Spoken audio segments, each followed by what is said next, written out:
Hello, friends. Welcome back to Get Ready with America. I'm SJ, and apparently my last video angered a New Jersey political boss. Or I guess any of the people I talked crap on. This week, we talk less crap but spill some good tea talking about some of the legislative races happening in New Jersey. Before we get into that, I'll provide some updates on Virginia's Republican convention counting and talk about a couple House delegate races to watch. I'll of course review how to vote in both Virginia and New Jersey. For this week's Eye Look, we'll pay homage to New Jersey's state flower, the violet. Fun fact, the New Jersey state mammal is the horse. No specific breed, like every other state living thing, just the horse. I wonder if I can lobby my legislative representatives to get that specified. Comment below with your favorite breed of horse that I can take to my representatives in the 4th District to maybe get that specified in the legislature. Let's get into this video before I think about this too much. Probably right after I filmed, it was announced that Glenn Youngkin won the Republican nomination in the governor's race after 5 rounds of counting. Youngkin is a former co-CEO of the Carlyle Group, a global investment firm who were the ones that sold Taylor Swift's entire catalog to Scooter Braun. And he hopes to be the first Republican in Virginia to win a statewide race since 2009. One of his top priorities is to install an election integrity task force that would bring in more observers and voting machine audits for elections. Yeah, he's one of those that doubted the election results in 2020. He's already been endorsed by Trump for the November election, and we'll see how much that helps since Trump lost the state in both 2016 and 2020, and by more than 450,000 votes in 2020. Winston Sears won the nomination for lieutenant governor after 5 rounds of counting as well. She is a native of Jamaica who was the first Black Republican woman elected to the House of Delegates, where she represented Virginia Beach from 2002 to 2004. She only served 1 term to pursue a congressional seat, but she lost in 2004. She served in the U.S. Marines, inspiring this lawn sign that adorned all of the convention voting locations, and was previously appointed to the U.S. Census Bureau, co-chairing the African American Committee and the Advisory Committee on Women Veterans to the Secretary of Veterans Affairs. Sears, Youngkin, and Jason Miyares round out the top of the Republican ticket for the November elections. It's an incredibly interesting blend of Trumpian, political outsider, experienced bureaucrat across the three. So there's no real mandate in tone from voters statewide to direct the party this year. All 100 seats of the Virginia House of Delegates, the lower house of the General Assembly, are up for 2-year terms. The upper house, the Senate, is up for re-election in 2023. Currently, Democrats hold the majority, 55 to 45, having just flipped control in 2019. This is in part due to 11 districts being redrawn after it was ruled that the districts had been drawn to concentrate Black voters. Only 4 representatives are retiring, with 2 of them running for higher office. There are not many primary matchups happening on the 8th. 17 Democratic primaries and 19 Republican primaries across the state, and 13 districts where the incumbent doesn't even have an opponent from the other party. There are a couple races happening, however, that could help majorly swing results and districts in November. Okay. How insane did these look? Only marginally insane. We'll keep it. The 66th district is southwest of Richmond, made up of Colonial Heights and parts of Chesterfield County. It has been represented by Republican Kirk Cox since 1990, who didn't seek re-election this year in order to run for governor. Womp.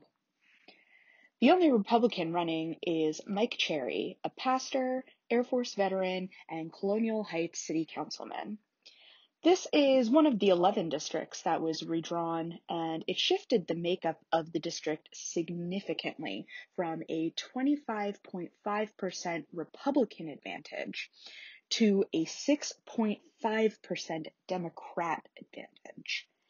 Cox managed to ward off a challenger in 2019, likely because he was Speaker of the House, so called in big endorsements and resources, as well established in the district after representing it for 30 years. With him stepping down, it could be a ripe opportunity for one of the two Democratic candidates to flip the seat. Leonard Harris is an Army veteran and former police officer, and most recently an entrepreneur and substitute teacher. Love that. One of his major policy platforms is around supporting the homeless community, as he has previously been homeless himself. Katie Sponsler is an Air Force veteran and former National Park Ranger. Also love that. She ran against Cox in 2017, and she has a very strong push for systemic justice in her platform. Sponsler seems like a really strong candidate that may stand a chance against Cherry in a Democratic-leaning district, so that'll be interesting to watch this whole cycle. The 83rd district is made up of parts of Virginia Beach and Norfolk. Please tell me I said that right before someone is up my butt. This is another district that was redrawn in 2019, going from a 6.6% Republican advantage to a 5.7% Democrat advantage. It's currently represented by Nancy Guy, who was elected in 2019 and is running unopposed for the Democratic nomination. 3 Republicans are running for their party's nomination. Chris Doley represented the district 5 terms before losing to Guy. He has a very long Navy and medical career. The former is obviously good for him in that area, and the latter, we'll talk about that more in a second. Tim Anderson touts himself as a constitutional conservative attorney, and I swear to God that was the best picture I could find of him on his website. He is very much against doctors in government, as exhibited by this random ad on his website. And while this is a picture of Governor Ralph Northam, it's obviously a dig at Chris Doley as well, who is touting his experience in medical administration plus decade in government to move COVID vaccination along in the state. Obviously, we can't have that. Phil Kazmierczak joined the United States Army Reserve after college as a psychological operations specialist, and after basic training in AIT, moved to Virginia Beach and became a real estate broker at Sotheby's, where he is now a property manager. That really felt like candidate bio Mad Libs. His website didn't give much insight into what he's about, so who knows.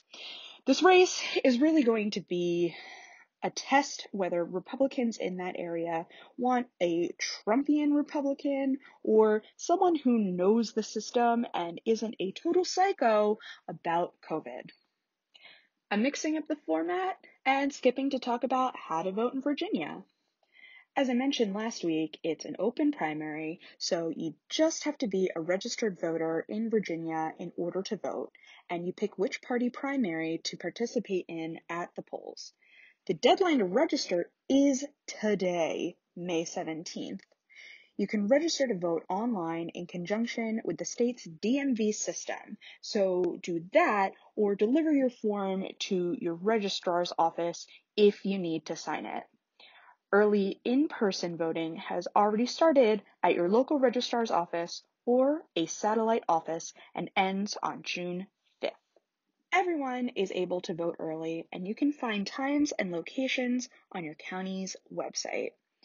Absentee vote by mail is also available to all. The deadline to request a ballot is Friday, May 28th at 5 p.m. If you're voting on Election Day, June 8th, polls are open 6 a.m. to 7 p.m. ID is required when voting in person early or on Election Day. I've, of course, linked the Virginia Department of Elections website in the description box. In New Jersey, both the State Senate and General Assembly are up for 2-year terms. The state is divided into 40 legislative districts that are represented by 1 senator and 2 assembly people. Democrats hold the majority in both houses, 25 to 15 in the Senate and 52 to 28 in the Assembly. There's substantial shifting happening in both houses this year, as 4 senators are retiring and 1 passed away earlier this year, and 7 Assembly folks are not seeking re-election there to try and take a Senate seat, along with 2 more in the Assembly stepping down. More often than not, candidates will run as a slate, 1 Senate candidate and 2 Assembly candidates in the primary and general elections. This is why I'm going to discuss a couple notable races by the district and not by the seat, as they have warring slates in the primary. In the 20th district, Senator Joe Cryan is running for re-election with his longtime running mate, Assemblywoman Annette Quijano, plus former Roselle Mayor Reverend Reginald Atkins to complete the slate. Cryan is a former chair of the state party and served as an assemblyman for 6 terms prior to running for Senate in 2017. He's being challenged by the other 20th District Assemblyman Jamel Hawley, who actually replaced Cryan in 2015. The tea here is Hawley and Cryan just aren't friends. It stems from lots of small political actions through the years that Cryan took and Hawley didn't like. Based on the themes I'm picking up from his announcement video, Hawley wants to capitalize on the socio-political turmoil from the last year and motivate lower turnout voters to come out and vote for him for change and progress in a primary. And because this is New Jersey, this might be the only opportunity he gets. His slate includes Christian Valise, a businessman, and Diane Murray Clements, an insurance and real estate professional and former councilwoman. A third slate was also vying for this seat up until late April, but they dropped out when the Senate candidate faced heat because he described himself as an educator, having held teaching positions, but was currently unemployed. I hate this party sometimes. The district itself is entirely within Union County, and the county party endorsed Cryan's slate for the primary. Hawley could pull this out if the slate is out talking to voters constantly, so I'll be interested to see what the ultimate vote totals are. In the 37th district, New Jersey's grandmother, Loretta Weinberg, is retiring after serving in New Jersey government for 30 years. She entered the Senate in 2005 and has served as majority leader since 2012. Vying for her seat are her former running mates, Assemblyman Gordon Johnson and Assemblywoman Valerie Vinieri-Huddle. These 2 have served together in the Assembly since Vinieri-Huddle replaced Weinberg 15 years ago. In a move I truly don't understand, Weinberg endorsed one of them. People know you don't have to do that, right? Weinberg, Governor Phil Murphy, and the Bergen County Democrats, where the district is, all endorsed Gordon for the seat, essentially because he's been there longer, so it's his turn. Never mind that Weinberg superseded someone to get the seat herself, and also that she's been big on championing women since that doesn't happen enough in this state. Gordon and his bow tie slate includes Shama Hader, a development director, and Ellen Park, a former councilwoman. He has received endorsements from several local officials, some state legislators, and a few unions. Vinieri-Huddle's slate includes councilwomen Jervon Romney Rice and Lauren Cohn Dayton. She's received endorsements from several unions, interest groups, and 1 regional news outlet so far. If Gordon wins, he'll be the first Black state senator from Bergen County, which is fairly historic. If Vinieri-Huddle wins, she'll carry on an epic legislative legacy and will continue to move the progressive ball forward in this state. This will 100% be one that I'm tracking on election night. The voter registration deadline is tomorrow, May 18th, and you must register as a Democrat or Republican in order to participate on the 8th. New Jersey created a really handy app that has the same info as their online voter portal, and you can register to vote right on there. New Jersey is not doing early in-person voting for the primary, but anyone can still apply for a mail-in ballot. Last year for the primary and the general, because of COVID, the state automatically sent a mail-in ballot to every registered voter, and they're not doing that again this year, so you must still apply. The deadline to apply for a ballot by mail is June 1st, or you can apply in person in your county clerk's office through June 7th at 3 p.m. Ballots must be postmarked by June 8th, but will be counted if it's received within 6 days of Election Day.